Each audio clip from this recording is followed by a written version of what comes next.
मैं आपको बता रहा हूं, आपको ताज्जुब होगा कि हमारे नाम से 3 महीना उज्जैन के महाकाल में कुछ अघोर साधुओं को 3 महीना का जिम्मा दिया है हमारे खिलाफ जाप करने का। क्या बात कर रहे हैं? बात कर रहे हैं, इन सब बातों को बिना प्रमाण के नहीं कहेंगे। अच्छा। सोच के देखिए कि मतलब कितना ये गिर चुके हैं। 3 महीना उज्जैन के महाकाल के समीप कुछ अघोर, चूंकि देखिए भारत देश आस्थाओं का देश है, यहाँ आपको तांत्रिक विद्या, आपको जादू बनी है जेबी केसेस की।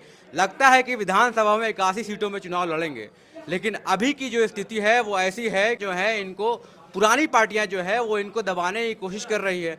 बहुत सारी कंट्रोवर्सी भी पैदा हुए हैं, उस पर भी चर्चा करेंगे। और जयराम महतो जी से जानेंगे कि जो 5100 रुपये का फॉर्म दिया गया है, क्या जो अनाउंसमेंट होगा टिकट का वो कब होगा और कैसे होगा। तो जयराम दा, बहुत स्वागत है। 5100 रुपये का फॉर्म जो बिका, बहुत चर्चा हुआ, अनाउंस कब करेंगे आप लोग टिकट का? देखिए, सबसे पहली बात है कि हमने एक आवेदन लिया है, क्योंकि आज के दौर में विशेषकर युवा पीढ़ी, पढ़े लिखे लोग इस बात की चर्चा करते हैं कि जब हमें कलर की परीक्षा में बैठते हैं तो हमें आवेदन करना पड़ता है, इंटरव्यू तक जाना पड़ता है, तो राज्य को चलाने के लिए, शिक्षा मंत्री बनने के लिए परीक्षा क्यों नहीं, उनकी योग्यता क्यों नहीं। तो हमने एक नया मापदंड लेकर आया है, इसलिए हम लोगों ने आवेदन लिया है। तो जो आवेदन देने वाले, सबसे पहले बात, जो 5100 रुपये की आप बात कर रहे हैं, वो हमारे पार्टी के संविधान में है कि हम लोग केंद्रीय पदाधिकारी और सदस्य शुल्क ले सकते हैं।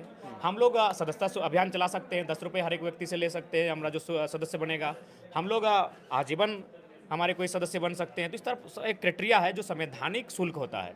उसके बाद आप अनुदान ले सकते हैं। पार्टी अभी इलेक्ट्रोल बॉन्ड के माध्यम से इन्होंने अवैध तरीके से अनुदान लिया, तो लीगली अनुदान आप किसी से भी ले सकते हैं। तो लाइक दैट जो भी रुपए आए हैं, या तो अनुदान के रूप में है, या तो वो जो केंद्र समिति है उनका वार्षिक शुल्क है। अगर किन्हीं को लगता है उन्होंने फॉर्म के लिए दिया है तो वो हमें कहें, मेरा टेलीफोन नंबर में मैसेज करें, उनको वापस कर दिया जाएगा।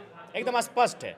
आवेदन के नाम पे अगर किसी ने 5100 रुपये दिए हैं, तो मैं केंद्र अध्यक्ष होने के नाते ये पूरी जिम्मेवारी लेता हूं कि जो भी शख्स अगर हमें ये कहता है कि नहीं, आपके केंद्र कार्यालय में जब हम गए थे, चूंकि हम दिल्ली में थे इलाज के लिए, हमें जानकारी नहीं है, अगर वो उन्होंने यह कहकर फॉर्म लिया है कि हम आवेदन के लिए, तो आप हमसे संपर्क कीजिए। हम पूरे होश आवास में आपके सम्मानित चैनल से कहेंगे, उनके शुल्क को वापस कर देंगे। मतलब ये एक तरह का मिसकंसेप्शन फैलाया गया। मिसकंसेप्शन है। हमने वो शुल्क या तो अनुदान के रूप में है, या तो फिर हमारे जो केंद्रीय पदाधिकारी हैं, या फिर जो जिला के पदाधिकारी हैं, उनका जो संवैधानिक शुल्क है, उस शुल्क के आधार पे है। और फिर खबरें भी बहुत चल रही थी कि आप फिर व्हाइट थार, स्कॉर्पियो, ये सब जो चल रहा है कि व्हाइट थार से घूम रहे हैं जयराम कहाँ जी, व्हाइट इतना थार? पैसा बाहर लगा नहीं हुआ है। नहीं, हाँ। ये अभी देखिए, मान के चलिए, जब हम घर से आते हैं, आप कभी भी नोटिस कीजिएगा, हम सिंगल गाड़ी में आते हैं, जब वो काफिला मेरे क्षेत्र से गुजरने लगता है, तो वहाँ के जो हमारे साथी हैं, कुछ लोग संपन्न भी हैं, तो अपना वाहन ऐड करते जाते हैं। अभी आप कोल्हान जाएंगे 2 दिन बाद, आप चलिए मेरे साथ। मैंने तो कहा है कि आप रिपोर्टर भी अगर मेरे गाड़ी में बैठना चाहते तो बैठे। जब हम धनबाद से निकलेंगे तो केवल एक स्कॉर्पियो होगा। जैसे ही हम कोल्हान की सरजमी में कदम रखेंगे, वहाँ गाड़ियों की संख्या बढ़ जाएगी। मतलब ये ऐसा नहीं है कि आपने पार्टी के फंड से खरीद लिया है, नहीं, पार्टी का ये फंड। लोग सपोर्ट कर रहे हैं। ये तो अब जैसे हम हजारीबाग आए तो हजारीबाग के साथ ही गाड़ी लेके आए, हम चतरा जाएंगे तो चतरा वाले वहाँ गाड़ी लेके आएंगे। ऐसा कुछ नहीं मतलब है। ऐसा कुछ नहीं है कि नहीं, आप मेरा लोगों ने मेरा- पब्लिक का पैसा इस्तेमाल नहीं, किया। नहीं, बिल्कुल भी नहीं। मेरा एक फिक्स गाड़ी तक नहीं है। कभी आप देखिएगा, हम कभी काला गाड़ी में बैठ के चल गए, तो कभी सेंट्रो में चल गए, कभी स्कॉर्पियो में चल गए। तो जो दोस्त उस समय उस 10 किलोमीटर के रेडियस में रहता है, उसको फ़ोन करते हैं। अगर उसने कहा कि गाड़ी अवेलेबल नहीं है, तो हम दूसरे को फ़ोन करते हैं कि हमें कार्यक्रम में जाना है। और एक मैं लगातार देख रहा हूँ कि आपके जो इंटरनल कार्यकर्ता हैं उनके बीच में मनमुटाव की बात चल रही थी, जैसे संजय मेहता हो गए, देवेंद्र की बात को लेकर। तो ये क्या है, क्या इंटरनल सच में ऐसा है कि नहीं, मतलब ऐसा वो कुछ सिर्फ नहीं है। देखिए, कुछ लोग थोड़ा सा, देखिए, अब अगर कंटिन्यू 10 दिन अगर कोई मुझे पागल कहेगा, तो एक दिन मैं खुद को कहूँ, क्या यार मैं सच में पागल हूँ क्या? तो 10 दिन अगर कोई लगातार किसी को ब्रेन वॉश करेगा, लगातार हाँ टेलीफोन से उसको कन्विंस करेगा, तो कभी कभी उसका माइंड, आखिर एक इंसान का माइंड है, तो कभी कभी आउट ऑफ कंट्रोल हो जाता है। कल ही तो देवेंद्र जी हमारे कार्यक्रम में आए थे, बाकायदा वो मुख्य अतिथि थे। 20-25 हज़ार की भीड़ थी फुटबॉल के फाइनल में। मेरा कार्यक्रम था, मुख्य अतिथि मेरा नाम था, लेकिन मैंने देवेंद्र जी को, मोतीलाल जी को और 2-3, उन्होंने संयुक्त रूप से मैंने मुख्य अतिथि उनको बनाया। तो ऐसा नहीं है। मतलब विधानसभा से पहले सब ठीक हो रहा है। नहीं, सब ठीक करेंगे, सिर्फ ठीक ही है। अब मान के चलिए, आप 4 भाई हैं, 5 भाई हैं, तो ऐसा थोड़ी है कि अगर हम घर में अगर हम फ्रिज लेने की बात करें तो चारों भाई एग्री करेंगे। कोई कूलर की बात करेगा, कोई रेफ्रिजरेटर की बात, जो भी है, मतलब कोई टेलीविज़न की बात करेगा। तो सबके विचार अलग हो सकते हैं, लेकिन फाइनली वो परिवार है और परिवार चलना चाहिए। एक चीज़ हम लोगों ने देखा कि लोकसभा में आप लोगों ने बहुत देर से टिकट अनाउंस किया था, बहुत जो जाने माने चेहरे थे वो आए नहीं इलेक्शन लड़ने के लिए। तो क्या इस बार विधानसभा में भी हम लोग उम्मीद करें कि सबसे लास्ट में आप लोग नहीं, announce- लास्ट में नहीं होगा, लेकिन जो हॉट सीटें हैं, हाँ। जहाँ तमाम लोग टकटकी लगाकर बैठे हैं कि जरा महतो का क्या निर्णय है, वहाँ थोड़ा सा हम लोग होल्ड करेंगे, क्योंकि हम लोग नई पार्टी हैं।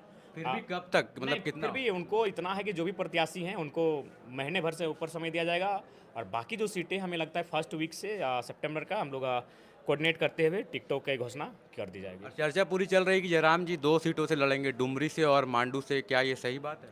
नहीं देखिए, अभी देखिए सबसे पहला बात है कि डुमरी मान के चलिए एक सीट आप तय मान सकते हैं, क्योंकि सबसे ज़्यादा सर्वाधिक पूरी लोकसभा के किसी क्षेत्र में वोट आया है। हम लोग 46 विधानसभा चुनाव लड़े हैं, लोकसभा 8 यानी 46 विधानसभा, तो सबसे ज़्यादा मत डुमरी में मिला है। तो वहाँ के लोगों की मांग यही है कि आप सबसे वहीं से ज़्यादा लड़ें। आप वहीं से लड़ें। और तो लेकिन दूसरा सीट जो आप चाहते हैं दूसरा कि सीट हम कंफर्म रहे, कम से कम उसको- विधायक एक तो जाए जेबी केसेस से।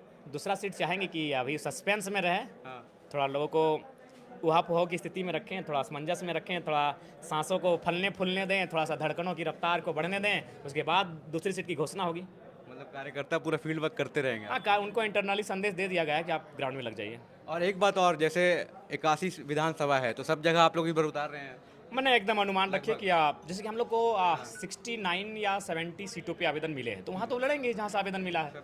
उसके बाद भी बाकी जो हैं अगर वहाँ से कोई आते हैं तो लड़ेंगे, मतलब रखिए जैसे कि पिछली बार आकलन लगाया था आप लोग की एक सीट तो कम से कम कंफर्म है लोकसभा की, इस बार कितनी सीटों पे आप लोग जाना चाह रहे हैं? और क्या क्या चंपई सुरेंद्र से भी कुछ बात हुई है अब आपकी? क्या बात होगी, वो तो दामन थाम लिए हैं, तो उनका तो फोटो वायरल हो ही चुका है, तो अब तो हाँ। बात तो क्या कोई अब बात- कर, अब कैसी बात होगी, वो तो दामन थाम चुके हैं, उनको शुभकामनाएं देंगे, जहाँ रहें सलामत रहें। तो प्री पोल अलायंस कुछ नहीं है आपका? नहीं, pre-poll अकेले जेबी केसेस जेल इन केम हाँ, लड़ेगी, किसी पार्टी से अलायंस नहीं बिल्कुल जेल के हम अकेले लड़ेगी, बिना अलायंस के लड़ेगी, और जनता के आशीर्वाद से करेगी? लड़ेगी। मान लिए 10 सीट आ गया तो चीफ मिनिस्टर का पोस्ट मांगेंगे?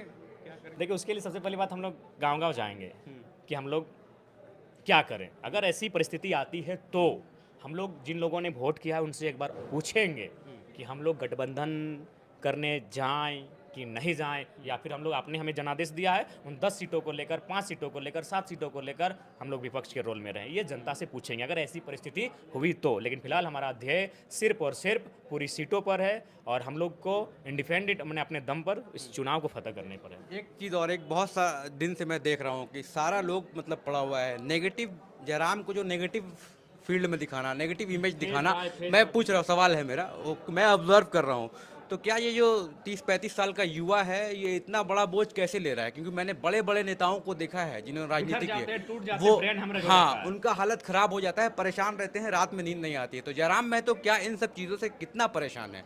क्या उन्हें रात में नींद नहीं आ रही है? क्या हो रहा है? देखिए यार, देखिए तकलीफ तो होती है फैज भाई, हम लोग अभी विधायक सांसद बने नहीं हैं और आप एक लॉबी सजा दिए हैं हमारे खिलाफ, एक मोर्चा खोल दिए हैं हमारे खिलाफ, फाइनेंस करने लगे हैं करोड़ों का हमारे खिलाफ।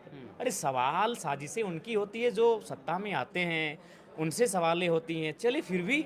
और बिल्कुल झारखंड के इतिहास में पहली बार हो रहा है कि कोई पॉलिटिकल पार्टी कुछ लोगों को इसलिए मैनेज कर रही है कि आपको मेरा इमेज को नहीं दिखाना है, उसके इमेज को नेगेटिव करके दिखाना है। मैं आपको एक मज़ेदार आपके चैनल को एक बात बताने जा रहा हूँ। अगर कोई चुनाव लड़ता है विधायक या सांसद का, जैसे मान के चलिए हमारे रवि भैया ये हिंदू धर्म को मानते हैं, अगर ये चुनाव लड़ेंगे तो जाहिर सी बात है वैष्णो देवी, तारापीठ या राजरप्पा का मंदिर माथा टेकने जाएंगे। आप इस्लाम धर्म को मानते हैं, अगर आप चुनाव लड़ते हैं तो आप माने दरगाह जाएंगे, आप किसी मस्जिद में जाएंगे, माथा टेकेंगे, इबादत करेंगे कि मैं चुनाव जीतूं। अगर कोई और धर्म को मानता है तो अपने धार्मिक स्थल में जाएगा, अपने ईश्वर अल्लाह रब को याद करेगा। लेकिन क्यों? लेकिन क्या आप ये जाके कहेंगे भगवान से या अल्लाह से कि मुझे कुछ करो या ना करो, मेरा जो शत्रु है रोड एक्सीडेंट मर जाए? क्या कभी दुआ ऐसे किसी ने मांगी है? मैं पूछना चाहता हूँ। बहुत सारे मैं स्टूडेंट को भी कहूँगा, जब हम एग्जाम बैठने जाते हैं तो हम एक अगरबत्ती जला के जाते हैं या प्रार्थना करते हैं कि भाई मेरा नंबर अच्छा है, लेकिन हम कभी ये बोल के नहीं जाते हैं कि फलाना जो है वो रोड एक्सीडेंट मर जाए, वो परीक्षा तक पहुंचे ही ना। क्या ऐसा मांगा है किसी ने दुआ? लेकिन झारखंड के इतिहास में ये पहली बार हो रहा है। मैं आपको बता रहा हूँ, आपको ताज्जुब होगा कि हमारे नाम से 3 महीना उज्जैन के महाकाल में कुछ अघोर साधुओं को 3 महीना का जिम्मा दिया है हमारे खिलाफ जाप करने का। क्या बात कर रहे हैं? बात कर रहे हैं, इन सब बातों को बिना प्रमाण के नहीं कहेंगे। सोच के देखिए कि मतलब कितना ये गिर चुके हैं। 3 महीना उज्जैन के महाकाल के समीप कुछ अघोर, चूंकि देखिए भारत देश आस्थाओं का देश है, यहाँ आपको तांत्रिक विद्या, आपको जादू टोना, आपको धार्मिक चीजें, आस्था की चीजों को लोग मानते हैं। 3 महीना जाप, अब पता नहीं उस जाप में उसने हमारे लिए मौत मांगा है या हमारी बर्बादी मांगा है या फिर चुनाव में हमारा हार मांगा है, ये कंफर्म नहीं। लेकिन ये 3 महीना वे जाप कर रहे हैं उज्जैन में, ये कंफर्म है ये भारत के झारखंड के राजनीतिक इतिहास में शायद फर्स्ट टाइम हो रहा है कि लोग अपने जीत के लिए दुआ मांगने नहीं गए हैं। अपने घर में कोई आदमी बीमार है तो उसके सफल इलाज हो जाए, वो ठीक हो जाए, उसके लिए दुआ मांगने नहीं गए हैं। जयराम महतो राजनीति में ना आए, जयराम महतो विधानसभा तक ना पहुंचे, पता नहीं मौत की भी दुआ मांगे क्या, या फिर मौत के लिए भी जाप कर रहे हैं क्या, मालूम नहीं, लेकिन ये कंफर्म न्यूज है। ये सब चल रहा है पूरा। क्यों आखिर एक नौजवान जो राजनीति में कदम नहीं रखा है, एक नौजवान जो सदन तक भीतर नहीं गया है, क्यों ये साजिशें? न सबको मालूम है अगर ये लड़का पॉलिटिक्स में आया और फिट हो गया तो सिस्टम को ऊपर नीचे और पूरा मचा देगा तबाही, सबको मालूम है। ये मैं आपको ये अपना एक ऐसा वाक्य आपको बता रहा हूं, शायद आप यकीन करें या ना करें। जाप किया जा रहा है 3 महीना। तो देख सकते हैं आप, इस तरह की बातें चल रही हैं। और आजकल देख रहे हैं कि आप फुटबॉल बहुत खेल रहे हैं, तो क्या टेंशन बहुत ज़्यादा हो जा रहा है, मिटाने के लिए खेल जी, रहे आप हैं? सही बोले हैं। एक ही चीज़ है, अगर ज़्यादा दुनिया में टेंशन हो, सब